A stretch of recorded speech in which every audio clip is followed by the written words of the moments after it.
The popular music, it's all about you know this music already and then it's familiar to you and it's safe. Live music is more dangerous and have more tension and unpredictability.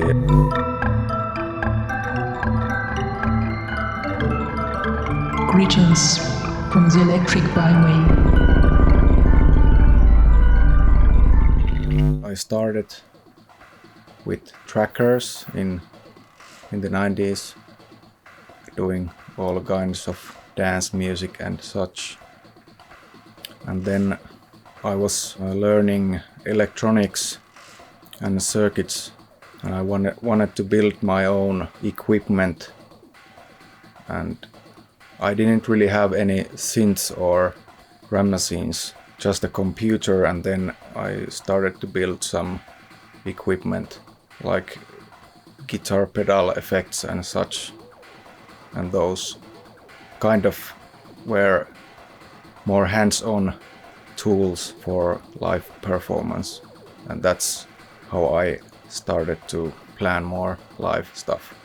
When playing at the events, it's different than playing at your home studio for sure.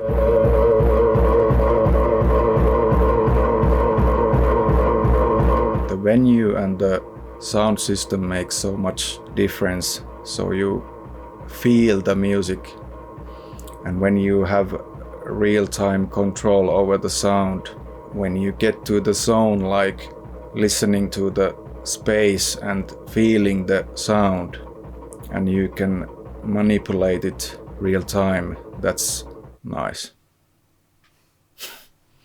Even when you try to prepare as good as you can, in my case it's every time it still happens at the moment, and that's kind of the thing, that it's often better not to prepare as much and rehearse as much.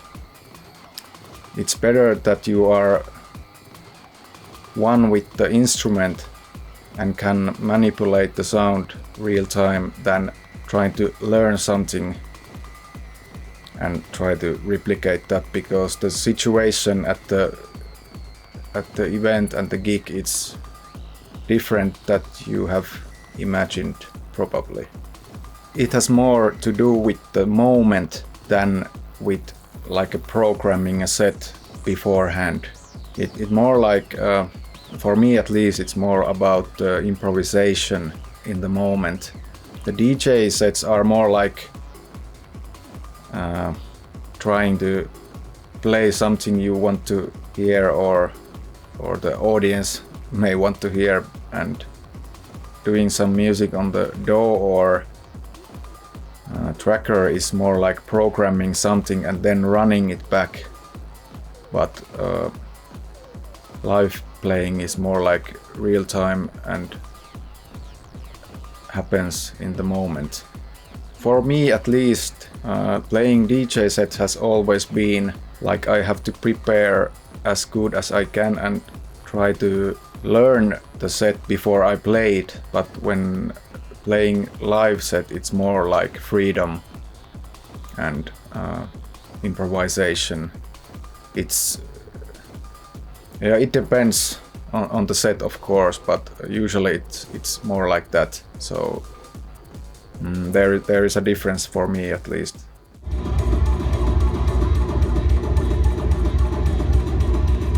When I play, I don't really imagine in my head about the dance floor and dancing.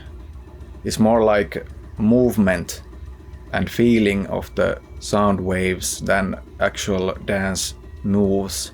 And it's not calculated like the popular influences that are more predictable and more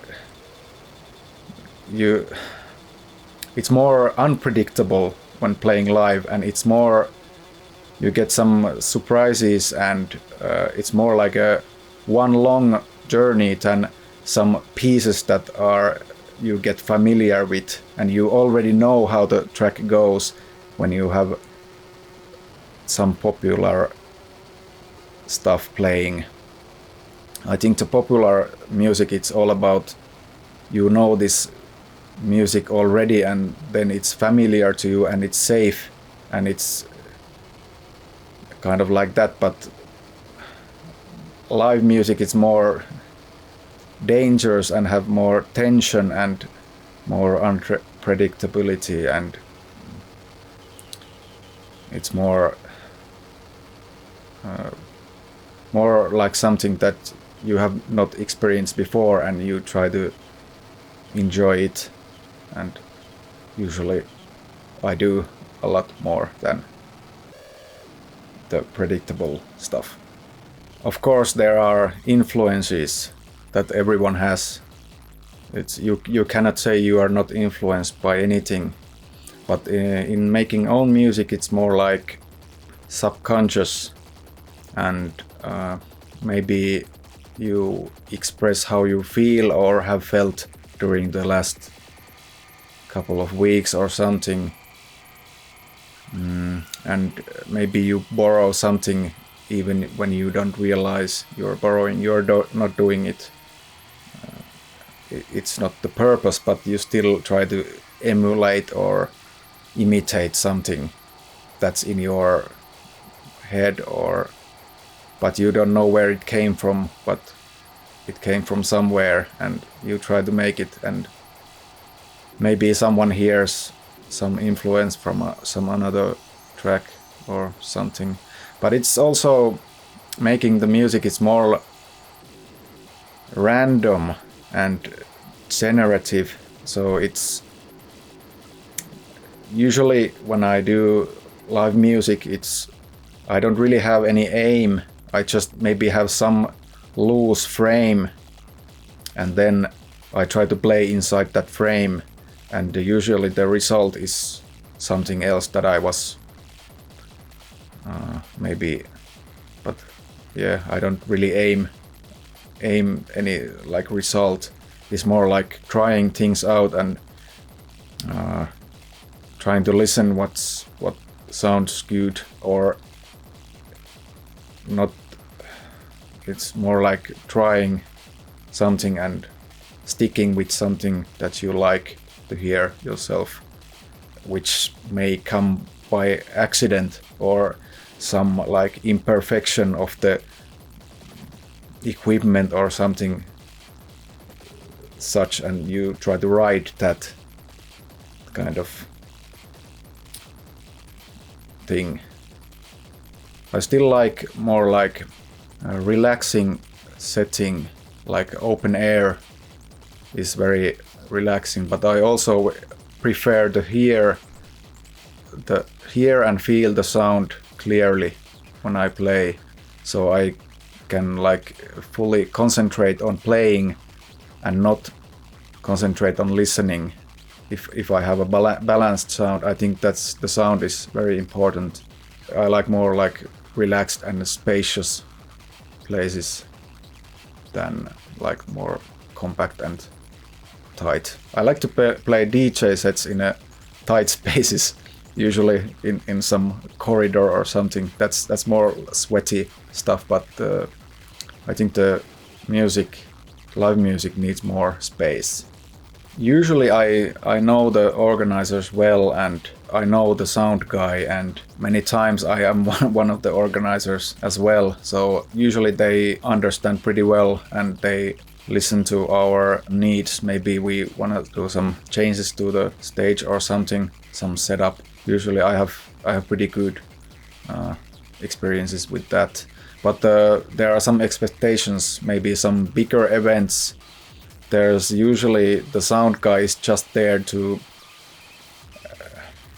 switch between sets, and usually when you play between the DJ sets, the DJ sets are usually mastered to the limit, and live sound is usually more dynamic, so there's a lot of the sound guy should do more to cater to live sound, because there's really a disadvantage towards the live sound in that regard of the loudness of the tracks, for example.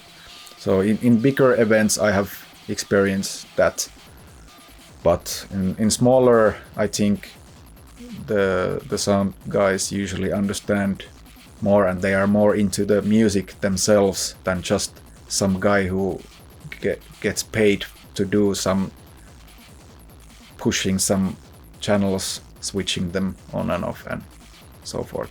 I have never really followed the crowd reactions that much, or maybe at all, because every time I play, being it a DJ or live set, I try to concentrate fully to doing what I'm doing, and usually the places are dark and the lights are sometimes shining to the eye and there's smoke and such, so I don't usually look at the crowd at all. But I think if you are in my experience, if I play a DJ set, I'm usually well prepared and I know what to do, so it can be more less stressful. But if I am not well prepared, then it could be more stressful. But playing live is, I definitely think it's more personal and you can express yourself better doing live sets than playing a DJ set or producer set. If it's improvisation, then there are no mistakes. But if it's more like a rehearsed set, then you can make mistakes. But usually I don't really care, because I know that those are just some technical things, and as a listener I wouldn't really care or even notice those. So there's no point to stick to some small things that you think are mistakes, but they could be even better with the mistakes, because that's just part of the thing. Because I know there is no such thing as perfect set anyway, so I don't care. It's more about if I'm not feeling like playing, then it's more difficult than just some small mistake here and there. There would be many more gigs abroad, definitely, than in Finland, but still I think the scene is pretty good in Finland as well. There are not too much everything, so usually when there's something happening, people still want to, they are more excited if there's something that they don't hear every weekend or every month even. Maybe I think for me it suits pretty well. Maybe just a couple gigs now and then, so it's nice. I like it. I don't think it's that much different to play in another country, or I think it's pretty similar. Yeah, there are pretty enthusiastic people wherever I have played, so no complaints about that. Wasn't even a gig, but we somehow ended up playing in Germany in a basement with a friend for like 5.5 hours without any preparation. That got pretty wild, I would say. Really intense. And yeah, I've had good experiences everywhere, so cannot really pick any favorites. I definitely enjoy more like crossover events than like pure one style of subgenre of some specific style. As a listener, it's more it's not so boring to me. And also different styles brings some different minds as well. So I like that more than just one style.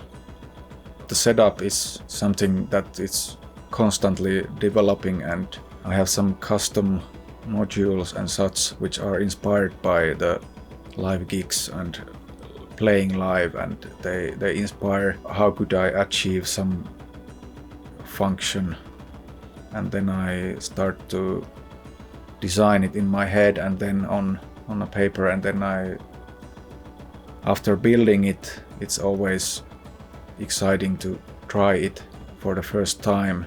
That inspires to play more when you have some new modules and functions.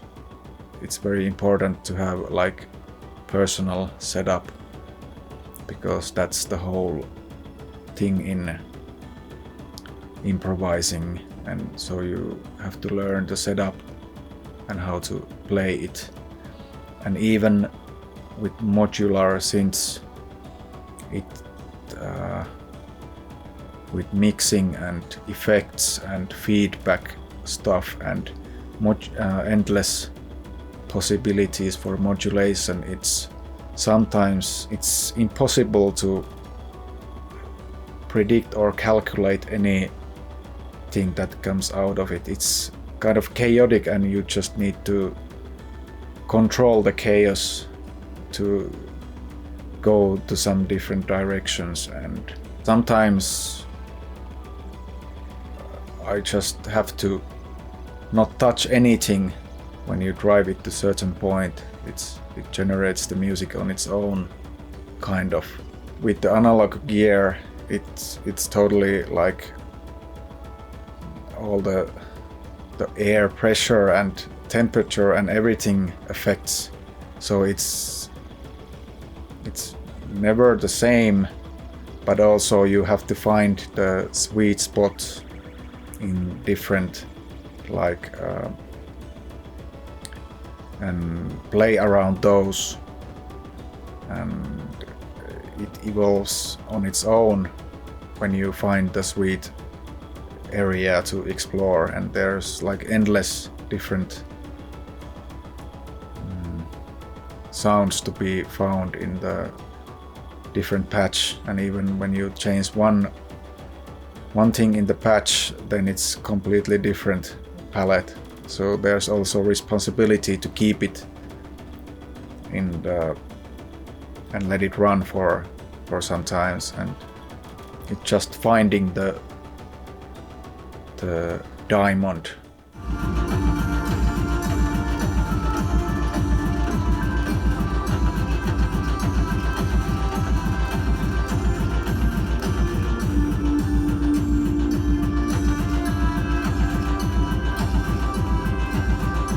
Hello Seekers, hope you enjoyed this interview with my friend Stak Etop. I'm leaving links in the description if you want to check out his solo project, as well as our Hiiden Virren Vinguttajat project that I'm also a part of. Today is the shortest day and the longest night here in the Northern Hemisphere, and whether you're in the Northern Hemisphere or in the South, I want to wish you all a nice solstice time and happy holidays and start of a new cycle. See you again next year here on Electric Byway with some new content.